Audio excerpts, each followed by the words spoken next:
Bonjour à tous, je m'appelle Suzy et je suis la coordonnatrice de sensibilisation avec Forest Ontario. Je vous souhaite la bienvenue au deuxième webinaire en français pour l'environnement ontarien 2007-2018. Aujourd'hui, je suis contente de vous présenter Ghislain Poisson.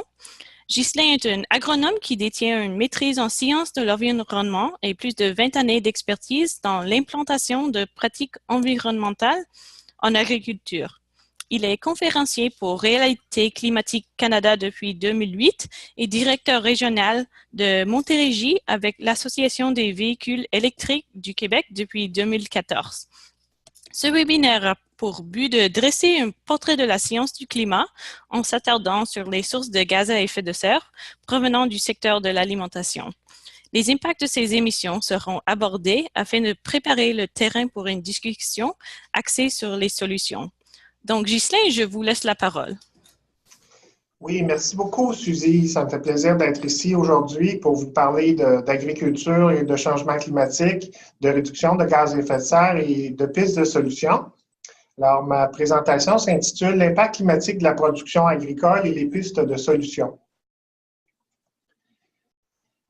Comme vous l'avez mentionné, j'ai suivi une formation avec Al Gore au niveau sur le modèle de la présentation qu'il donne depuis 2006, qui a fait l'objet d'un film documentaire qui a d'ailleurs permis à M. Gore d'obtenir le prix Nobel de la paix pour ses efforts pour la lutte contre les changements climatiques. C'est en avril 2008 que la formation a été tenue à Montréal, qui regroupait plus de 250 participants. On voit ici M. David Suzuki, M. Al Gore, et la tête qui dépasse derrière, mais c'est moi. Alors, j'ai eu l'occasion d'aller plus loin dans mes connaissances avec cette formation-là, mais j'ai une formation de base quand même importante dans le domaine de l'environnement. Quelques mots, effectivement, de plus sur moi-même. Je suis agronome depuis 1991, spécialisé en environnement. Je travaille au ministère de l'Agriculture dans les dossiers de l'agro-environnement au niveau du gouvernement du Québec. Et ça fait longtemps que je suis préoccupé par les changements climatiques, en fait, depuis ma formation universitaire, depuis 1990. C'est toujours quelque chose qui est resté depuis 27 ans là, en préoccupation importante pour moi. Également, je suis père de 3 garçons et puis je crois fermement qu'il faut se préoccuper de qu'est-ce qu'on laisse derrière nous. On veut que nos enfants, finalement, aient accès à une belle vie dans un monde où il y a de la justice et qui a aussi un avenir intéressant avec un environnement en santé. Si on parle encore de réduction de gaz à effet de serre, s'il reste du chemin à faire, c'est parce qu'il y a un problème important. On constate actuellement que la température annuelle augmente à l'échelle planétaire et ça entraîne toutes sortes de conséquences. On a ici un graphique de 1880 à 2010 d'une moyenne annuelle des températures et des anomalies relatives à la moyenne planétaire. On voit clairement une tendance à l'augmentation quand on regarde la situation à l'échelle planétaire. Plus le CO2 augmente, la température fait de même. On voit ici un autre graphique qui nous montre sur 2000 ans, à gauche, la concentration de CO2 et à droite, la température observée ou documentée à travers différentes évidences scientifiques. Alors, on a comme nos émissions anthropiques ont comme changé la donne au niveau de la concentration de CO2 et ça a des conséquences directes sur la température mondiale. Si on regarde de façon plus rapprochée au niveau des décennies, des moyennes mondiales par décennie, de 1880 à 2010, on voit que cette moyenne est à la hausse lorsqu'on fait la moyenne de toutes les conditions rencontrées à travers le monde et qu'on regarde ça à l'échelle du globe, ben, il y a une tendance qui est claire, là, qui est à la hausse. On parle de 0,7 à 0,8 degrés Celsius d'augmentation par rapport à la situation qui était précédente. Au Canada, l'ampleur des changements est encore plus importante parce qu'on est, à cause de notre position géographique, on parle de 1,5 degrés Celsius d'augmentation depuis les années 1950 de nos températures moyennes. Notre territoire est davantage affecté par le réchauffement, surtout le Grand Nord qui se réchauffe beaucoup plus vite, même s'il fait très froid à la base, la différence de température est plus importante encore que les latitudes, les zones situées plus au sud. Une des conséquences que ça entraîne, bien, entre autres, les anomalies de précipitation, les années de fortes précipitations au Canada sont en augmentation. Et ça entraîne toutes sortes de conséquences. Donc, il faut en être conscient, entre autres pour l'agriculture, mais pour l'ensemble de la société. Et on oublie vite un peu les catastrophes qui sont passées parfois il y a quelques années. On pense aux précipitations importantes qu'il y a eu en Alberta en 2013, qui a finalement inondé tout le centre-ville de Calgary. Plus près de chez moi, à Saint-Jean-sur-Richelieu, en 2011, il y a eu des inondations qui étaient différentes, elles, parce qu'ils étaient davantage reliés à l'accumulation de la neige durant tout l'hiver dans les montagnes du Vermont et à un relâchement plus brusque une fonte rapide de ces neiges-là au printemps. On a eu près de 3000 personnes forcées d'évacuer et le lac Champlain a atteint un niveau d'eau qu'il n'avait jamais atteint depuis 160 ans. Alors, ça se manifeste de façon différente, parfois par des précipitations très, très localisées dans le temps, parfois de façon plus étendue à travers une saison complète. L'Ontario n'a pas été épargné non plus. Il y a eu plusieurs événements de fortes pluies également, Toronto notamment. Et également des conséquences qu'on constate, c'est l'incidence des feux de forêt. Parfois, le cycle de l'eau est comme accéléré, l'évaporation se fait davantage et parfois, entre les périodes de pluie, bien, les périodes de sécheresse sont plus intenses. Et cet été, d'ailleurs, on a eu une période très active au niveau des feux de forêt en Colombie-Britannique. Et en 2014, il y avait eu également beaucoup de feux de forêt. Tout ça pour introduire un peu, pour mettre en lumière un peu la problématique qu'on fait face. Si on veut une société qui est paisible, où ce qu'on peut dormir tranquille sans que notre maison, notre voisinage, notre ville soit affectée par des catastrophes, des difficultés majeures, bien, il faut comprendre le problème puis voir qu'est-ce qu'on peut faire pour réduire le problème. On a ici dans un seul tableau, finalement, beaucoup de sources de gaz à effet de serre, la production de pétrole, les processus industriels, les changements des feux de forêt, les transports, l'émission de gaz à effet de serre dans les transports, les conséquences sur les productions de gaz à effet de serre de l'agriculture. Il y a beaucoup de sources de gaz à effet de serre dans notre société d'aujourd'hui, mais on va se concentrer aujourd'hui sur l'agriculture. Si on retourne dans le temps, finalement, il y a quelques centaines d'années, les processus naturels étaient passablement à l'équilibre, même s'il y avait beaucoup d'échanges de CO2, de gaz, entre l'atmosphère, entre les végétaux, le sol, l'océan. Ces processus-là étaient plus ou moins en équilibre. Alors, il n'y avait pas d'accumulation dans l'atmosphère ou de réduction importante de gaz à effet de serre dans l'atmosphère, parce qu'il faut bien comprendre qu'une certaine quantité de gaz à effet de serre est souhaitable autour de la planète pour garder la température du globe à une température qui existe depuis les débuts de la civilisation humaine.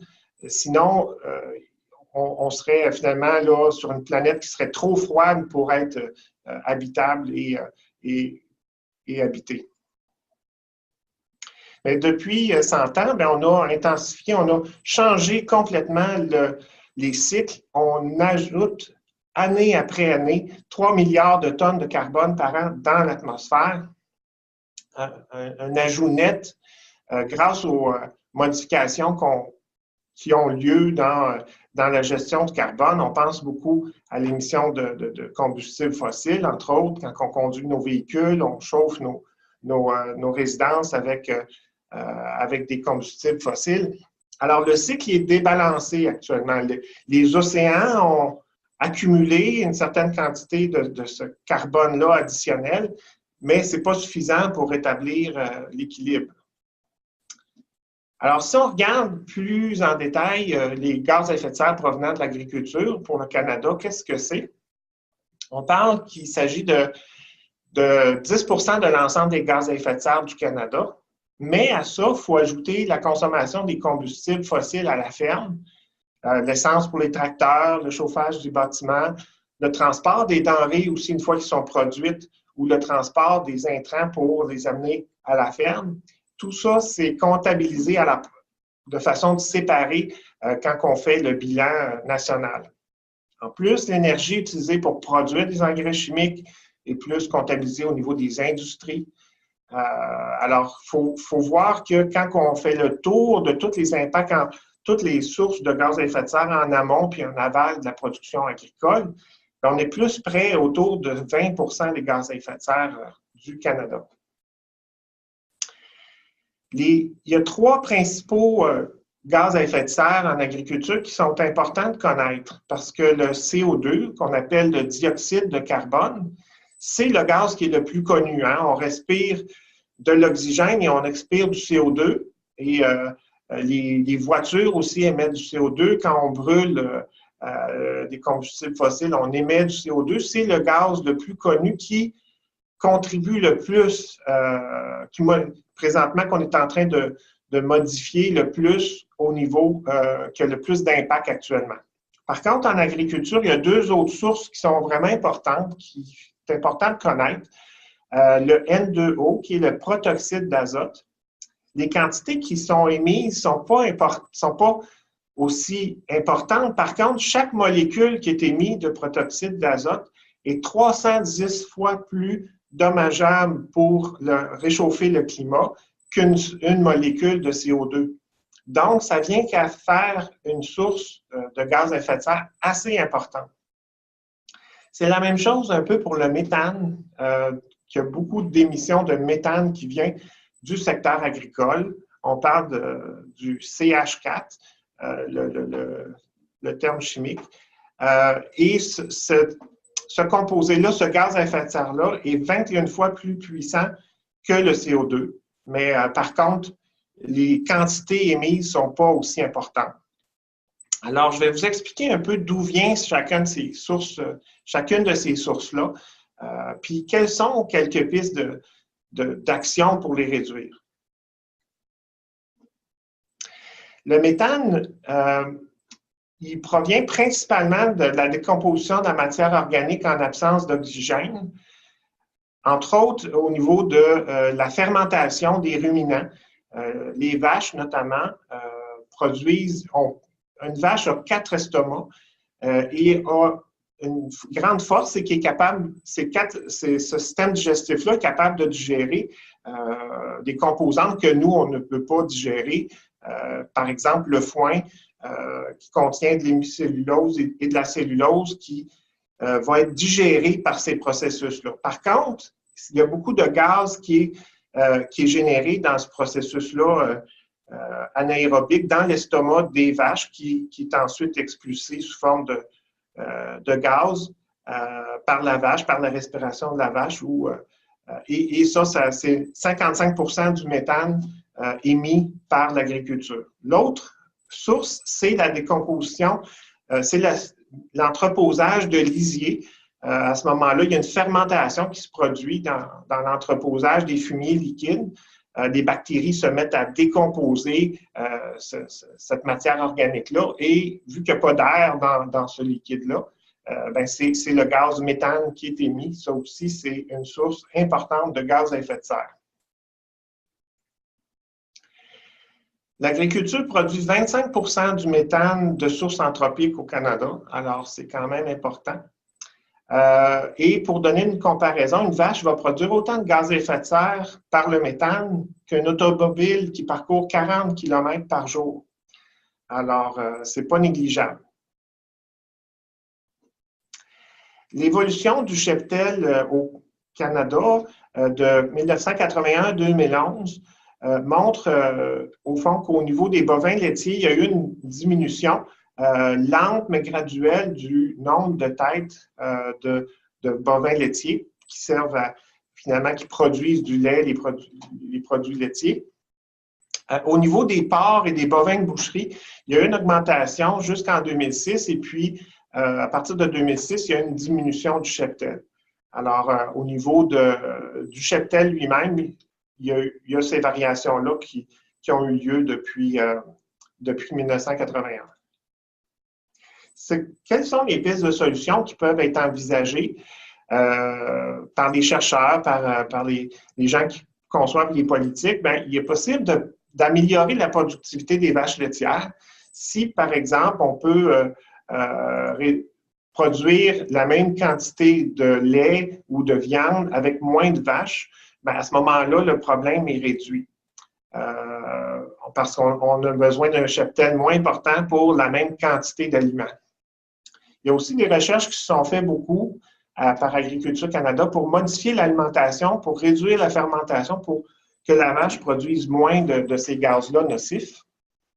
Aussi, au niveau de la gestion des fumiers, il y a des stratégies qui sont possibles, par exemple, pour fréquemment épandre les fumiers plutôt que de les laisser longtemps dans la structure d'entreposage où la fermentation va s'étirer sur une très longue période. Bien, si on fait fréquemment des épandages, bien, à ce moment-là, les processus sont arrêtés.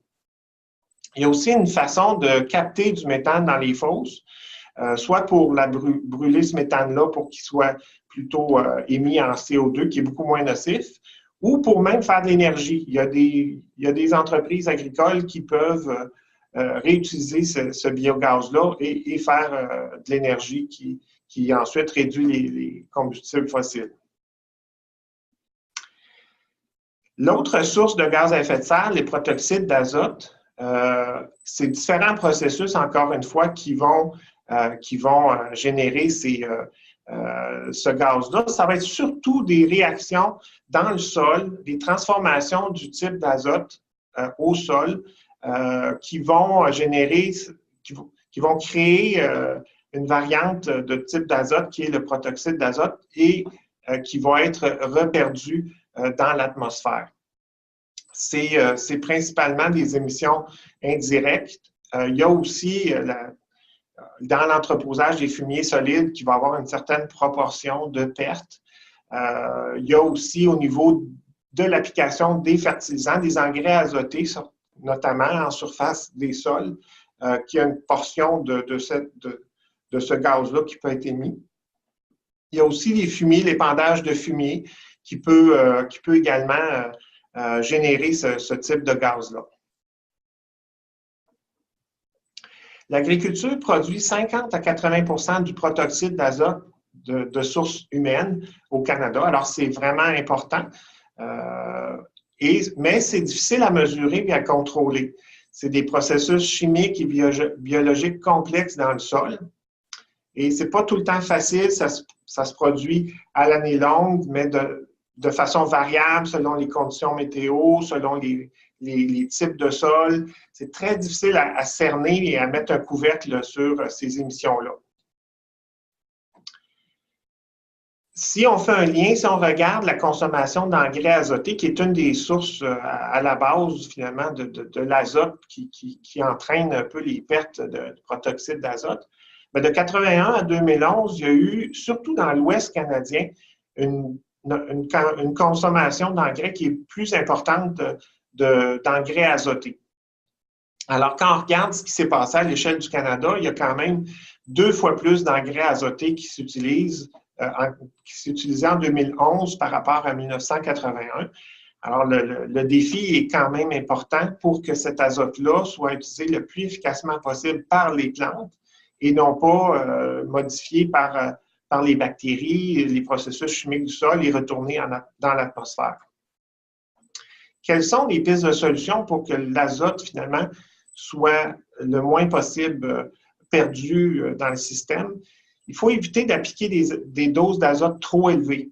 Et souvent, les producteurs sont un petit peu victimes d'insécurité et ils préfèrent en mettre un peu plus, quitte à ce que ça ne soit pas complètement économique de mettre des doses élevées juste par insécurité. Et il faut aussi dire que l'azote est très difficile la dose optimale d'azote va changer d'une année à l'autre selon les conditions météo, selon les types de sols. Alors, c'est parfois difficile, puis surtout les types de cultures aussi. Alors, c'est difficile d'avoir une recommandation qui est uniforme d'année en année. Il y a des approches qui s'en viennent de plus en plus pour être capables de moduler la recommandation d'azote selon l'année, selon les précipitations récentes, selon les conditions météo qu'il y a eu et de modéliser un peu la disponibilité de l'azote pour les plantes de sorte qu'on apporte la bonne dose au bon moment. L'idée de fractionner les applications aussi. Par exemple, la culture de maïs n'a pas besoin de 100% de la dose d'azote tôt au printemps. Parfois, on peut retarder de 3-4 semaines une deuxième application et à ce moment-là, les pertes là, sont beaucoup moins grandes. On parle aussi d'établir des cultures de couverture ou de cultures intercalaires qui vont, en quelque sorte, aller chercher l'azote qui va être en trop dans le système, dans le sol. Et cet azote-là va pouvoir être un peu mis en réserve pour la culture qui va suivre. En plus, on va donner une meilleure portance pour les sols. On va améliorer la matière organique des sols. Fait que c'est une belle solution à différents égards. Également, si on améliore la santé des sols, c'est-à-dire qu'on s'assure qu'on évite la compaction, on s'assure que notre sol est bien égoutté, à ce moment-là, les processus chimiques qui entraînent l'émission de protoxyde d'azote sont réduits. Puis, on a un meilleur système qui utilise plus efficacement l'azote pour la plante et pour les sols, pour la vie du sol. Les sources et les puits agricoles de gaz carbonique, ça, c'est un processus intéressant à comprendre parce que l'agriculture, finalement, capte de manière importante le CO2 par la croissance des plantes. Les plantes produisent des produits, produisent des grains, produisent des tiges et des racines. Alors, il y a une utilisation importante de CO2 qui est faite par les activités agricoles. Et ce cycle-là mérite d'être beaucoup mieux connu finalement parce qu'il y a ensuite une partie de cette matière organique-là qui s'en va dans le sol, qui va être entreposée dans le sol. Une partie va être décomposée, retourne à l'atmosphère. Il y a aussi évidemment les tracteurs qui vont émettre du CO2 en faisant des opérations culturales. Alors, ce qui peut être intéressant, c'est qu'au niveau de l'agriculture, on peut faire des pratiques qui vont augmenter la quantité de carbone dans les sols et faire que le système devient une éponge à carbone plutôt qu'une émission nette de carbone. D'ailleurs, au Canada, c'est un point qui aide beaucoup.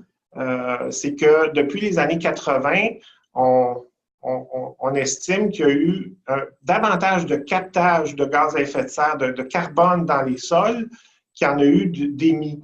Alors, on a certaines terres qui ont changé de pratique agricole, notamment dans l'Ouest canadien, qui fait en sorte que ces terres-là s'enrichissent de carbone.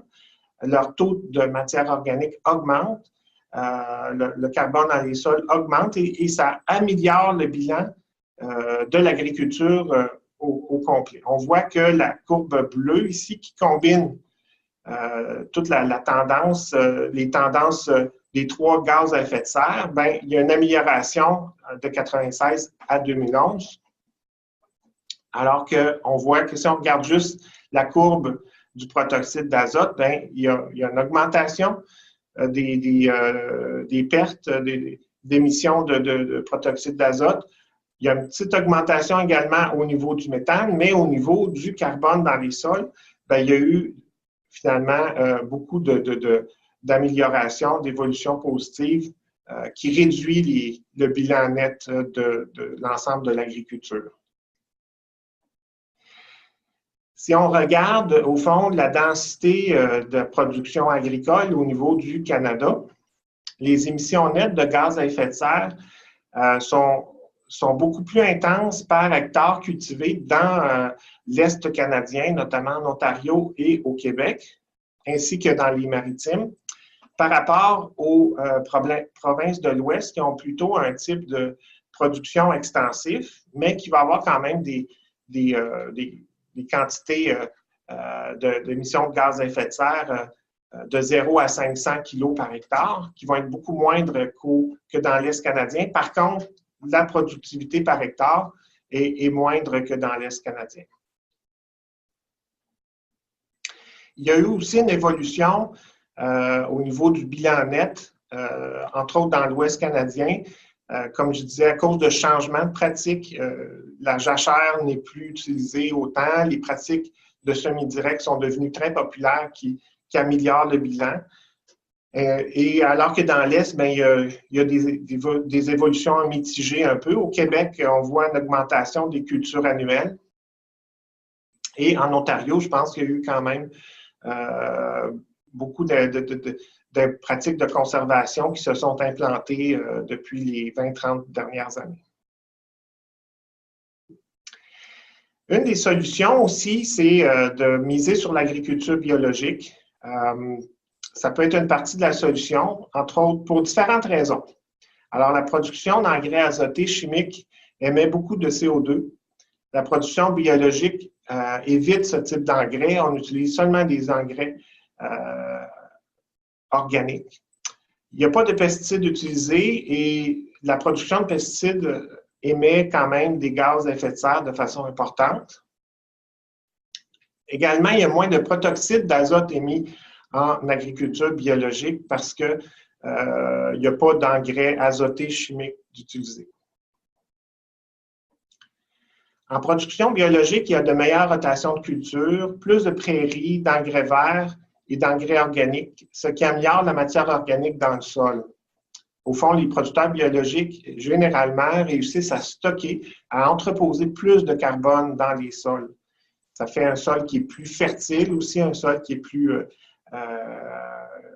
qui a une meilleure infiltration, puis une meilleure réserve en éléments nutritifs. Généralement, également, plus il y a de diversité biologique à la ferme, plus, au fond, on va créer du stockage de carbone, par exemple en plantant des arbres, des arbustes, et on voit ça beaucoup aussi en agriculture biologique.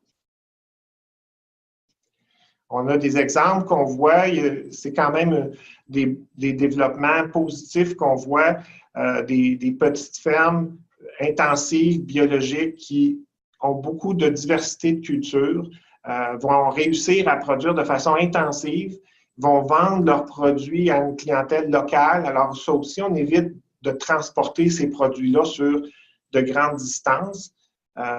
Et à ce moment-là, on parle d'une agriculture qui est soutenue par la communauté, qui offre plusieurs bénéfices.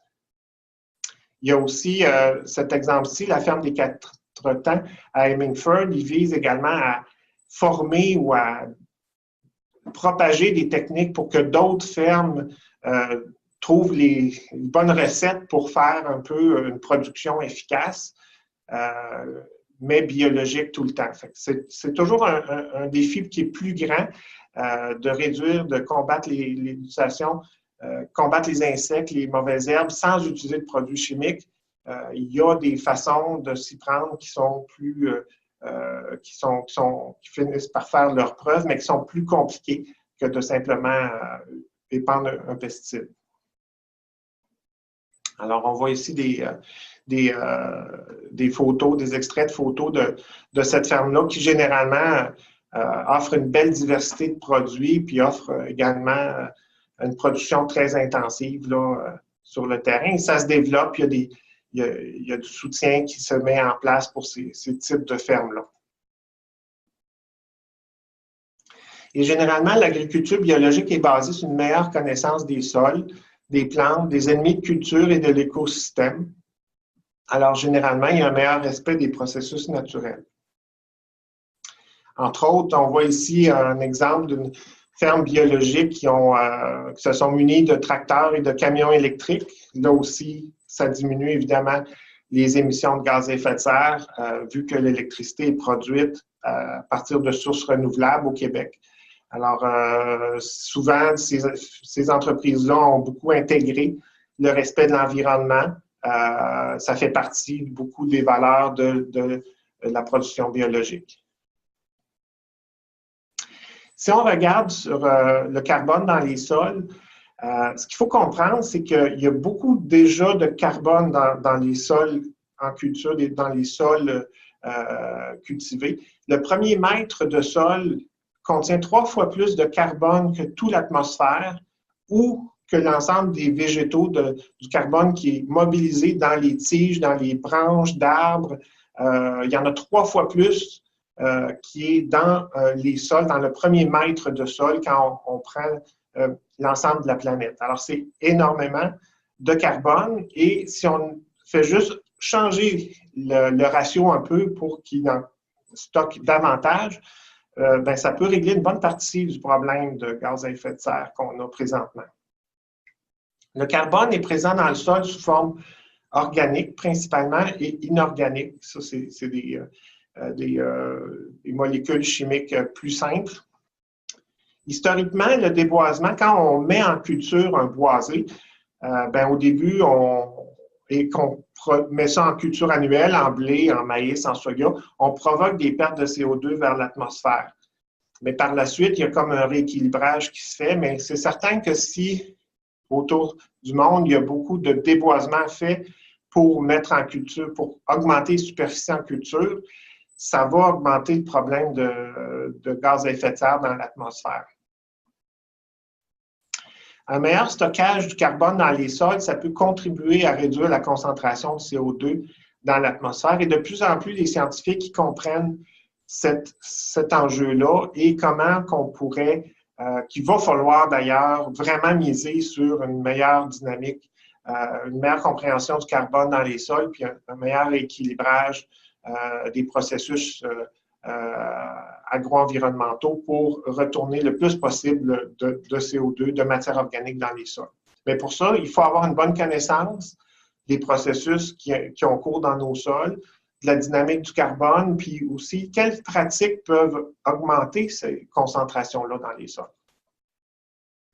Il faut comprendre que le carbone dans les sols, bien souvent, il y a un apport soit de fumier, soit les tiges mortes ou les racines de plantes vont retourner au sol, vont se décomposer, il va y avoir différents processus biologiques, chimiques qui ont cours.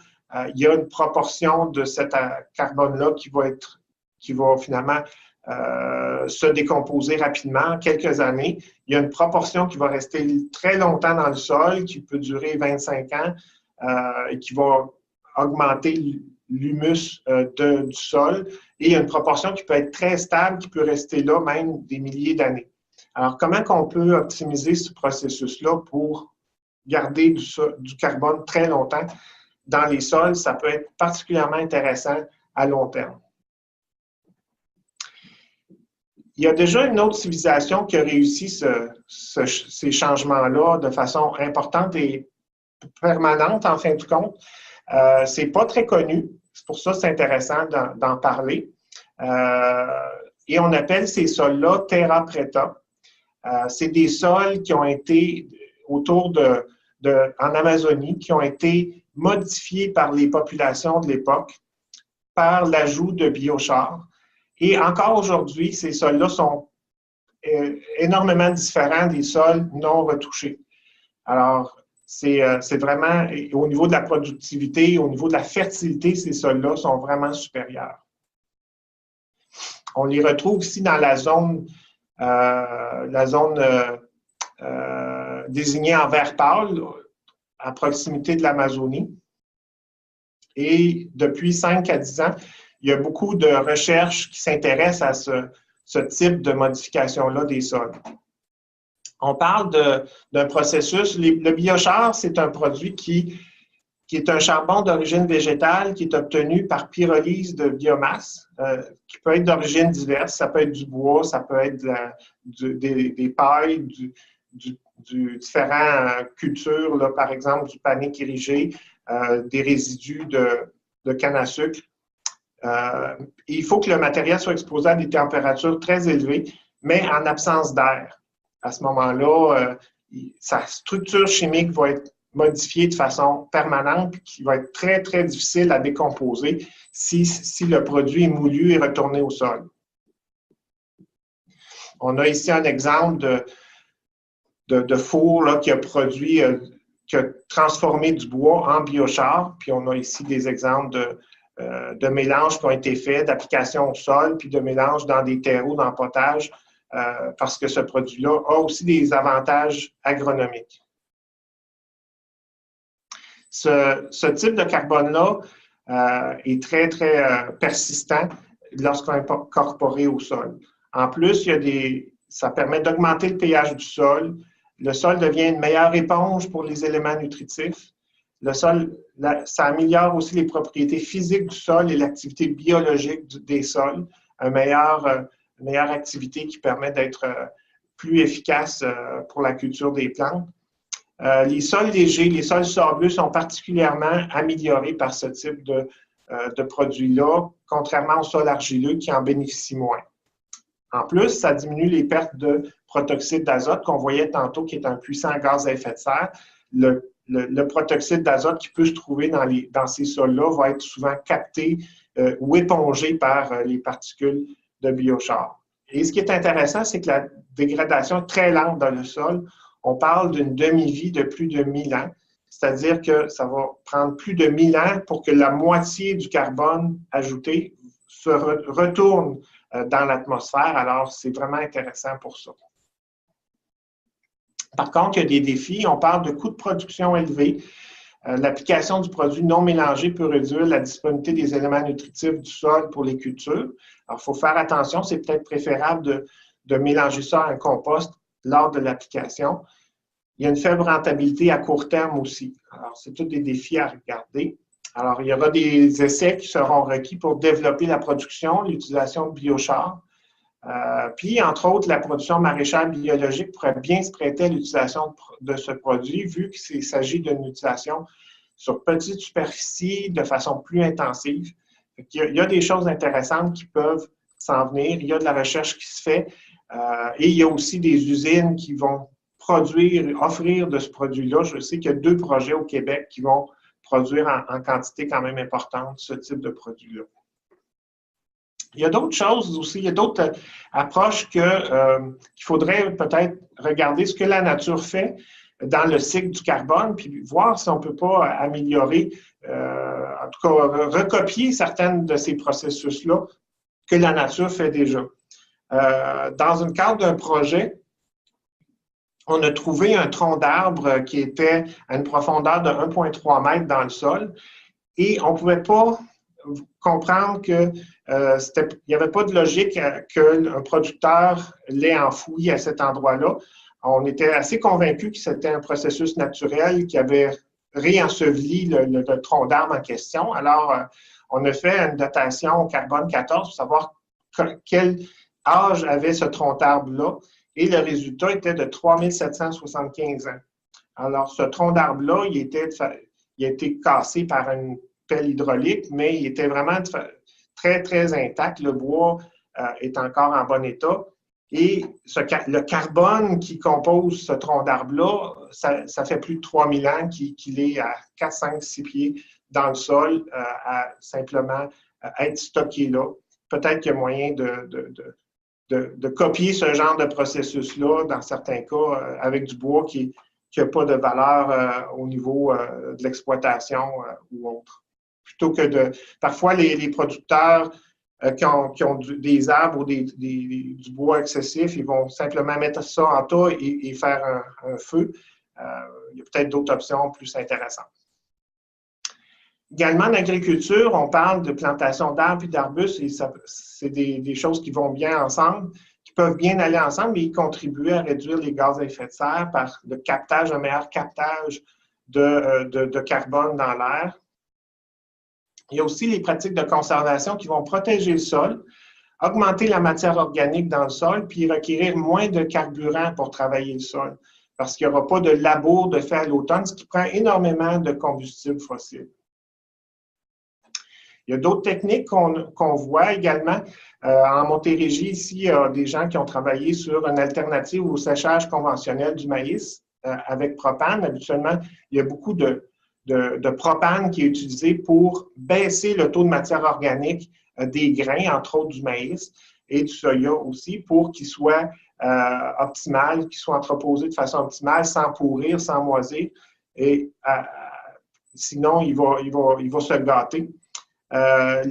Ça demande des modifications aux équipements, mais ils estimaient qu'il y avait eu 100 tonnes de CO2 évitées pour sécher 2400 tonnes de maïs. C'est quand même pas négligeable. Également, on peut voir des choses qui vont s'en venir sous peu, entre autres un article ici, le tracteur électrique sera-t-il la star de l'agriculture écologique? Point d'interrogation. On voit toutes sortes de machineries qui se développent, qui sont électriques, des autobus, des autos, des voitures de plus en plus. Alors, quand est-ce que l'agriculture va voir ces options-là arriver à la ferme? Peut-être que ça s'en vient aussi. Alors, comment y arriver? C'est un gros défi. Il me reste quelques minutes. Il faut intensifier les recherches sur les alternatives à combustion de combustibles fossiles. Il faut aussi mieux comprendre le cycle du carbone. Il faut aussi intensifier les recherches sur la réduction des émissions et de la concentration de CO2 et de méthane dans l'atmosphère. Sur la séquestration aussi du carbone à long terme. Quelques pistes qu'on peut faire comme citoyen chez nous à la maison. Bien, premièrement, toute production a une signature, a un impact de générer des gaz à effet de serre. Alors, c'est important de consommer de façon responsable, puis d'éviter le gaspillage. Si on investit beaucoup d'énergie à produire des aliments de qualité et qu'à la fin, la moitié de notre assiette sera dans les poubelles, bien, on a travaillé pour rien pour 50% du travail qu'on a fait. Même chose au niveau des différentes étapes de distribution de ces aliments-là. Il faut trouver le moyen de réduire le gaspillage à différents niveaux. Également, si on favorise l'achat local, la production biologique, et peut-être réduire la consommation de viande qui, pour notre propre santé, parfois, il faut en prendre avec modération également. Alors, tout ça, ça peut être des stratégies gagnant-gagnant.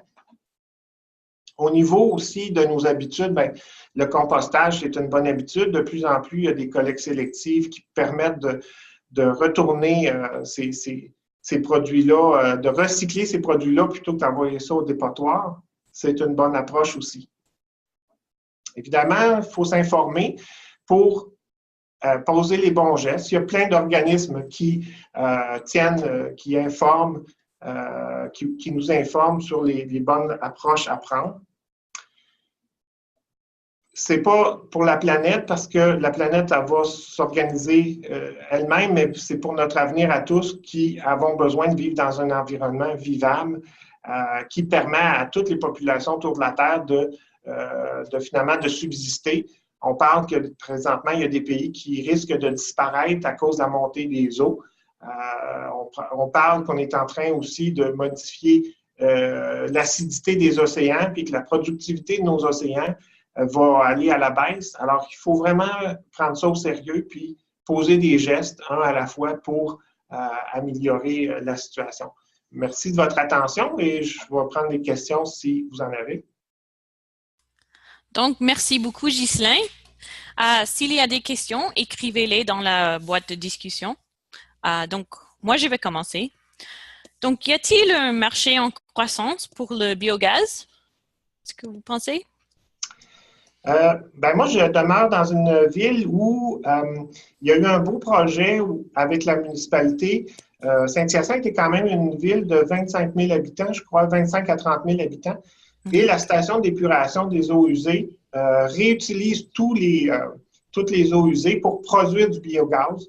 Et récemment, au fond, il y a eu une entente avec Gaz Métro. Tout l'excédent, il y a une partie de ce biogaz-là qui est utilisée pour les véhicules de la ville, de la municipalité, et tout le surplus est envoyé dans le réseau de distribution de gaz naturel. Il y a une petite modification qui est faite et à ce moment-là, les gens qui achètent du gaz naturel, bien, il y a une proportion qui est en fait là, du biogaz produit de façon renouvelable. Alors, je sais qu'il y a d'autres municipalités qui sont en train de mettre en place un traitement des eaux usées qui permet de faire du biogaz. Mais à la ferme, c'est pas encore... c'est assez compliqué à mettre en place à l'échelle d'une ferme. Je sais qu'en Europe, ils ont réussi davantage à implanter ça. Je sais qu'il y a aussi au Nouveau-Brunswick une ferme qui a réussi à mettre en place un recyclage du biogaz. C'est quand même des infrastructures assez robustes et compliquées. Oui, OK. Merci. Et j'ai une autre question. C'est, pensez-vous que nous allons voir une augmentation dans l'utilisation du biochar, même s'il y a des défis associés? Je suis assez confiant qu'il va y avoir plus de percées, plus de success story. Il y a un organisme qui s'appelle International Biochar Institute Okay. Qui aide à réseauter des gens autour de la planète. Et il y a des chercheurs, des gens de différentes organisations. Même dans le tiers-monde, il est possible pour des gens qui font leur cuisson à partir de petits fours à bois, d'acheter, de fonctionner plutôt avec des petits fours qui vont brûler du bois, tout en produisant du biochar et en générant la chaleur qu'il faut pour faire la cuisson de leur aliment. Alors là, ils peuvent en plus utiliser ce biochar-là pour améliorer leur jardin. Alors, il y a différents niveaux là, que ça peut devenir populaire. Moi, j'espère qu'on va voir ça de plus en plus, qu'on va trouver des façons à différentes échelles de pousser ça puis de l'utiliser d'une façon raisonnée au niveau agronomique. OK, merci. Donc, s'il y a des questions plus tard, Ghislain peut répondre par courriel. Oui, ça me ferait plaisir. J'espère que ça vous permet de... Parfois, moi, je pense qu'il faut s'ouvrir les idées puis voir un petit peu en dehors des sentiers battus pour dire, bien, il faut trouver le moyen d'imaginer un futur, un avenir qui est différent. Moi, il y a 10 ans, je ne pouvais pas... j'avais de la difficulté à m'imaginer qu'il y avait des voitures électriques qui pourraient un jour nous déplacer. Maintenant, j'en ai 2. Alors, je ne brûle plus d'essence pour me déplacer. Je fonctionne avec des voitures 100% électriques. Alors, peut-être dans 10 ans, on sera surpris d'où on est rendu, puis de qu'est-ce qu'on mange, puis comment les aliments seront produits. Oui, c'est excellent. Merci. Donc, c'est tout le temps que nous avons aujourd'hui, mais je veux remercier tout le monde pour votre participation et surtout à Ghislain pour partager son expertise. Je voulais également remercier le ministère de l'Éducation pour leur soutien de cette série de webinaires. J'espère de vous revoir lors de notre prochain webinaire. Merci tout le monde.